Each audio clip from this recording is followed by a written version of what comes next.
बघा, बिंदू, निर्देशक, अंतर आणि दरम्यान. दोन बिंदूतलं अंतर किती आहे हे पाहण्यासाठी आपण काल संख्या रेषेचा वापर केला. ही संख्या रेषा यम आहे, हा आरंभ बिंदू 0 आहे आणि हा 1 एकक अंतरावरचे बिंदू आहे. -1 आणि -2 याप्रमाणे. तर इथं ई बिंदू आहे, इथं ई बिंदू आहे, इकडे एफ, इकडे जी. ई हा मध्य बिंदू आहे म्हणजे निर्देशक त्याचा 0 असेल. काढून घ्या संख्या रेषा. तर या ठिकाणी निर्देशक पाहत असताना डी बिंदूचा निर्देशक किती आहे? -2. ई बिंदूचा निर्देशक 0, एफ बिंदूचा निर्देशक +1 आणि जी बिंदूचा निर्देशक +2. आता अंतर ही संकल्पना पाहत असताना distance D, F, D, F. संख्या रेषेलाच आपण एक्स अक्ष असं सुद्धा म्हणतो आलेखाच्या भाषेत. हा कोणता अक्ष असतो? एक्स. आणि जर या आरंभ बिंदूतून जाणारा दुसरा अक्ष काढला तर त्याला वाय अक्ष असं आपण म्हणत असतो ना, म्हणजे आलेखाच्या भाषेत. समजा असा आलेख, दोन कार्टेशियन अक्ष म्हणतात त्याला, लंब असतात परस्परांना. या पद्धतीने हा वाय अक्ष असतो, वाय अक्ष. आणि हे आरंभ बिंदू 0,0 असतात.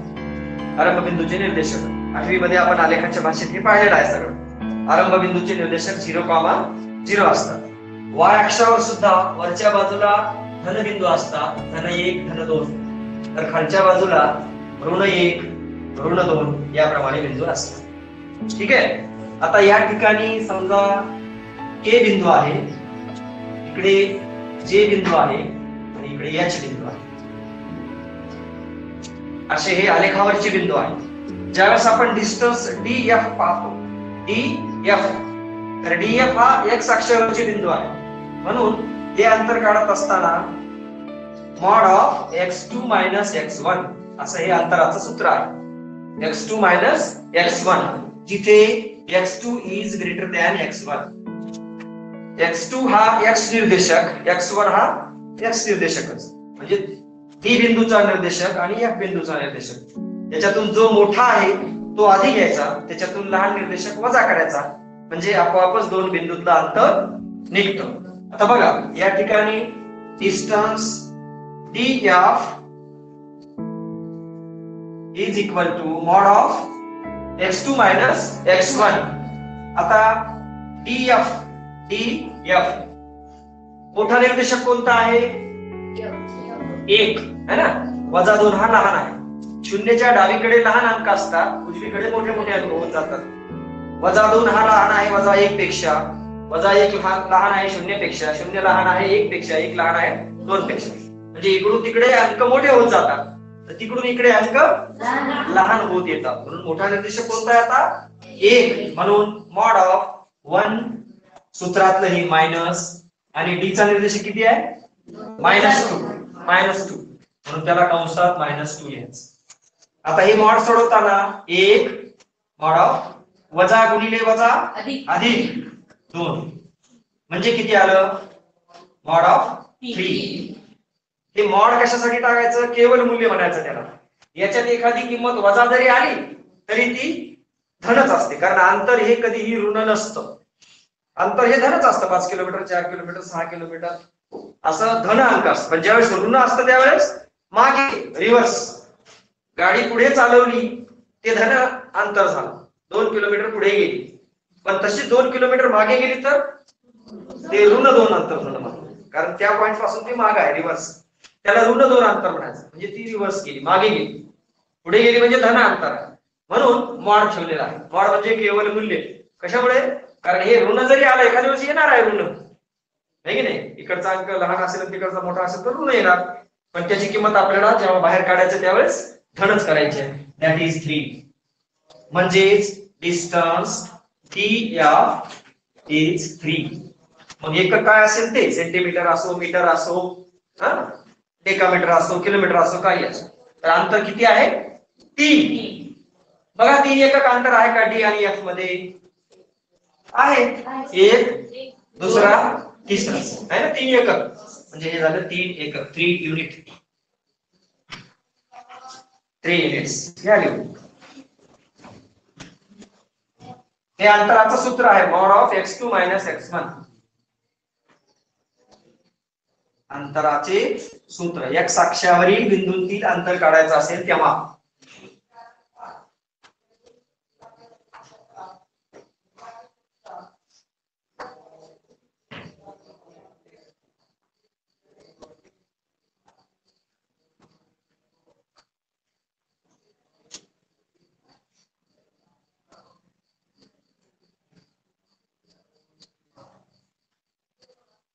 दिसायलंय का करण फळ्यावरचं?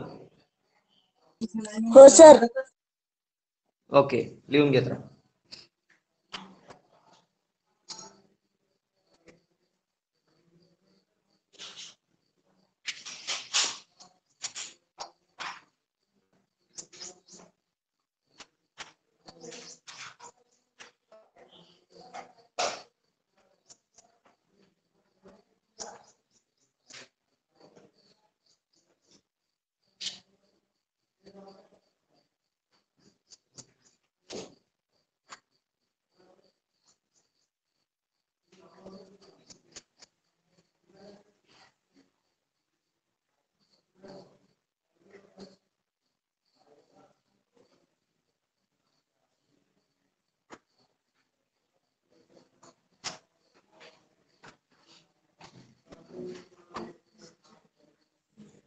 झालं लिहिणं? आता y अक्षावरील बिंदूची अंतर पाहूया आपण. ती x अक्षावरच्या बिंदूची पाहिली, याचप्रमाणे y अक्षावर बिंदूची अंतर सुद्धा पहा. Distance k h, right, distance k h किंवा k j चालेल. डिस्टन्स k j पाहूया. That is equal to mod of, काय असेल सूत्र इथं आता? x2 मायनस x1 असेल का? नाही, काय असेल? y2 मायनस y1, कारण y अक्षावरचे हे बिंदू आहेत म्हणून y2 मायनस y1, जिथे y2 is greater than y1. मग सांगा y2 मायनस y1 सांगा. एक एक है ना, एक वजा वजा एक. y2 ची किंमत किती आहे? 1. सूत्रातलं हे वजा आणि y1 ची किंमत वजा 1. बघा, समजलं का व्यवस्थित? सूत्रामध्ये वजा चिन्ह आहे म्हणून ते वजा लिहायचे. मोठ्या निर्देशकातून लहान निर्देशक वजा करायचा म्हणून वजा. पण लहान निर्देशकाची किंमत कोणती आहे? वजा 1 आहे म्हणून कंसात टाकलं त्याला, कारण पुन्हा ते अधिक होणार. बरोबर. Mod of 1 minus minus plus 1 and that is equal to mod of 2 means 2. mod of 2 means 2. म्हणून किती आला डिस्टन्स? kj is 2 units. आहे का बघा तिथं आकृतीमध्ये? आहे का? आहे ना 2 युनिट्स? Okay, very good. मोजून बघा प्रत्यक्ष. एक काय 2 बिंदू, हे झालं अंतर.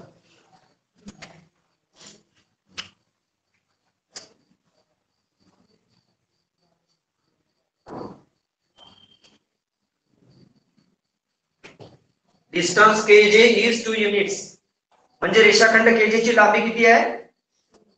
2 एकक. रेषाखंड df ची लांबी किती आहे? 3 एकक. आहे बघा इथं आकृती दिसेल तुम्हाला.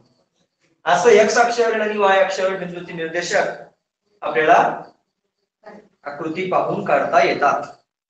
निर्देशकावरून अंतर काढता येतात. काही प्रॉब्लेम कोणाला? समजलं व्यवस्थित? समजलं नसेल तर विचारू शकता, रिपीट सांगता येईल आपल्याला. मला वाटतं इतकं अवघड आहे का ते? नाही, सोपं आहे.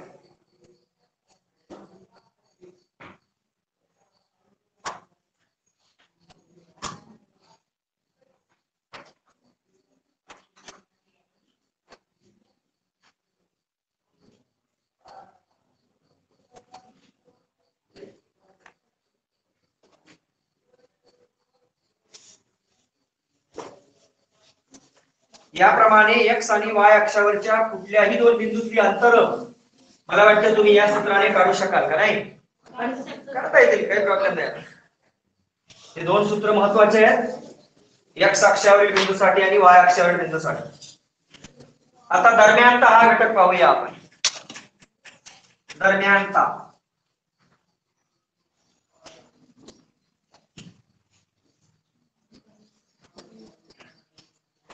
दरम्यानता काय आहे? दोन बिंदूच्या मध्ये एखादा बिंदू असणे, तोही एका सरळ रेषेवरच. बघा इथे सांगा बरं, दरम्यानता एक्स अक्षावर कोणाकोणाची आहे दरम्यानता?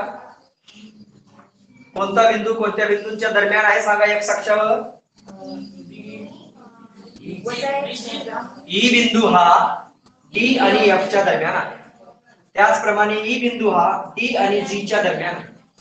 एफ बिंदू हा डी आणि जी च्या दरम्यान आहे, किंवा एफ हाच बिंदू ई आणि जी च्या दरम्यान आहे. बरोबर आहे? म्हणून इथे दरम्यानता कशी दाखवता येईल आपल्याला? D dash E dash F, म्हणजे बिंदू ई हा बिंदू डी आणि एफ च्या दरम्यान आहे, असं त्याचं शब्दामध्ये वर्णन असेल. Means E is in between D and F. Point E is in between, म्हणजे दोघांच्या आत आहे.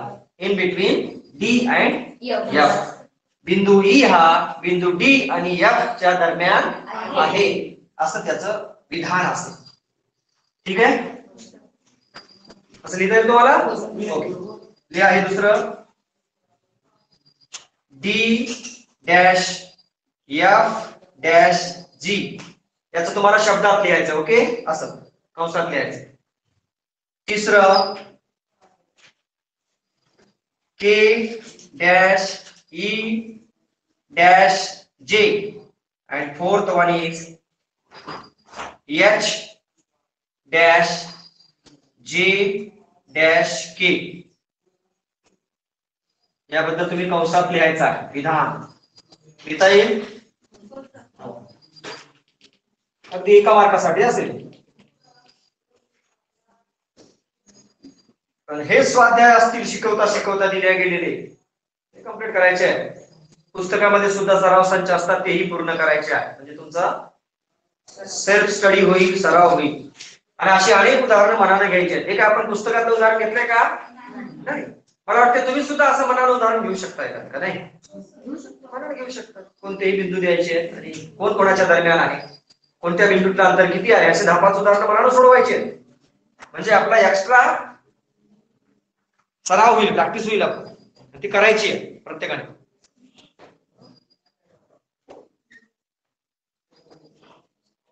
सोडवा हे तिन्ही विधानं.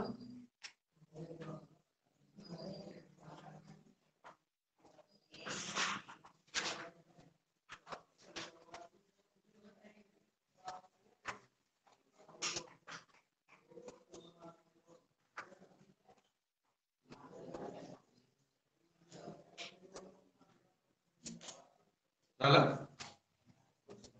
लिहा, सोपं आहे अगदी. कोण सांगेल पहिल्याच? हा, सांग. उभं राहून सांग, उभं राहून. बिंदू ई हा बिंदू डी आणि एफ च्या दरम्यान आहे. पहिलं बरोबर आहे का? बिंदू ई हा बिंदू डी आणि एफ च्या दरम्यान आहे, बरोबर आहे ना? पहिलं डी आणि जी च्या मध्ये. हे, हा, हे दुसरं. हा हा, सांग आता, सांग दुसरं. बिंदू एफ हा बिंदू डी आणि जी च्या दरम्यान आहे. Okay, very good. हे कोण सांगेल? सांग. बिंदू ई हा बिंदू के आणि जे च्या दरम्यान आहे. Okay, very good. बिंदू ई हा बिंदू के आणि जे च्या दरम्यान आहे. तिसरं कोण? चौथं कोण सांगेल? सांग ओंकार. बिंदू एच हा जे आणि के च्या दरम्यान आहे. हा, बिंदू एच नाही. हा हा, एच आणि के च्या दरम्यान आहे. हा, ओके. बिंदू जे हा एच आणि के च्या दरम्यान आहे. ठीक आहे, आलं का सगळ्यांचं? ओके.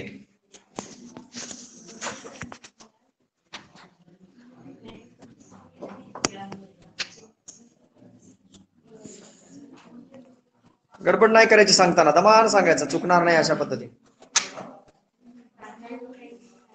चला झालं. आता बघा या दरम्यानतेला अनुसरून आता दरम्यान असणाऱ्या बिंदूपैकी एखादा बिंदू मध्यबिंदू असेल का, आहे की नाही, हे कशावरून ठरवायचंय? मध्यबिंदू अंतरावरून ठरवता येतं ते. मध्यबिंदू कशाला म्हणायचे?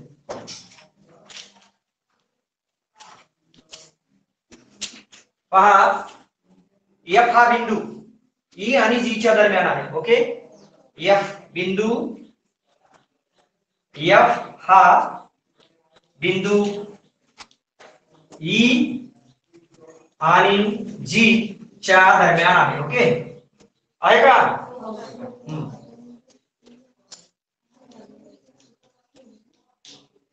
दरम्यान असून एफ च ई बिंदू पासून असणारा अंतर किती एकक आहे?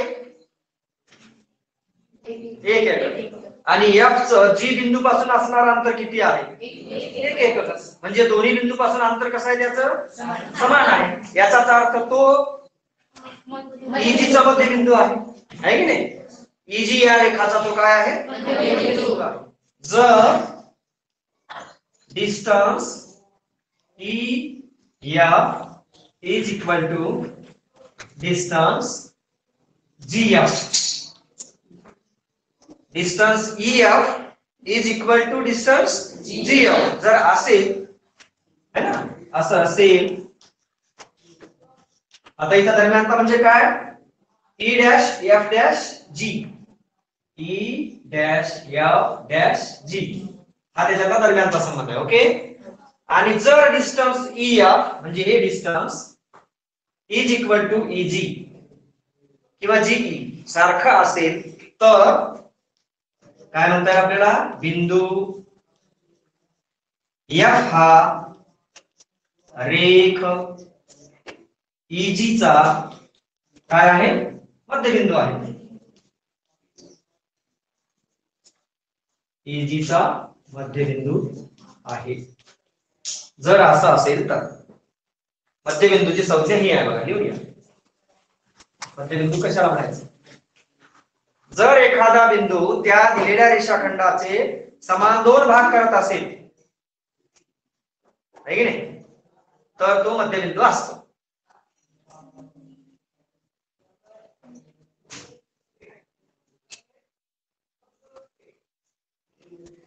मध्यबिंदू कोणाला म्हणायचं ते आपण आकृतीवरून दिसतंय तुम्हाला स्पष्ट.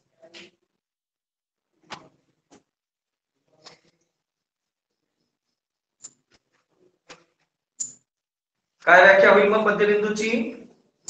जो बिंदू एका रेषेचे 2 समान भाग करतो, रेषाखंडाचे 2 भाग करतो. सुटसुटीत व्याख्या लिहून घ्या मध्यबिंदूची. जर रेषाखंडावरील एखादा बिंदू, जर रेषाखंडावरील एखादा बिंदू दिलेल्या रेषाखंडाचे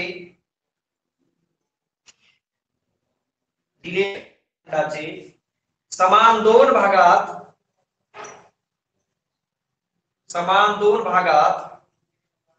विभाजन करत असेल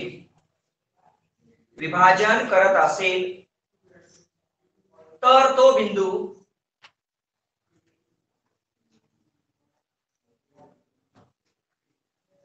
त्या रेषाखंडाचा मध्यबिंदू असतो. तर तो बिंदू त्या रेषाखंडाचा मध्यबिंदू असतो. म्हणजे या ठिकाणी F हा EG या रेषाखंडाचा मध्यबिंदू आहे, कारण तो EG चे समान 2 भाग करतो. त्याचप्रमाणे आकृतीमध्ये दुसरा कोणता बिंदू मध्यबिंदू आहे असं तुम्हाला वाटतंय ते लिहा. या पद्धतीने लिहा. दुसरा कोणता बिंदू आकृतीमध्ये कुणाचा मध्यबिंदू आहे असं तुम्हाला वाटतंय?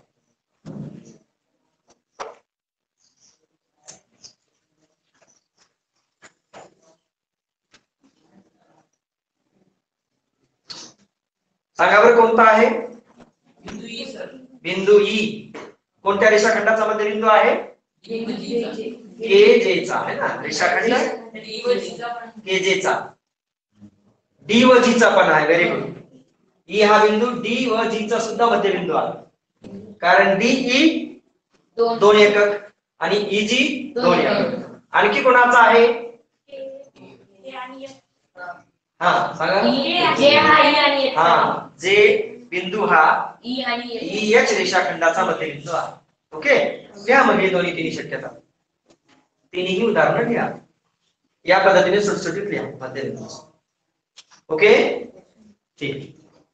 ही झाली संकल्पना मध्यबिंदूची. म्हणजे आकृती दिल्यानंतर तुम्हाला कोण कोणाच्या दरम्यान आहे एवढं लिहिता आलं पाहिजे, अंतर किती आहेत हे लिहिता आलं पाहिजे, आणि कोणता बिंदू कोणत्या दोन बिंदूंचा किंवा कोणत्या रेषाखंडाचा मध्यबिंदू आहे एवढं लिहिता आलं पाहिजे. समजलं हा घटक? ओके, ठीक आहे. करा आता हे 2-3 सराव.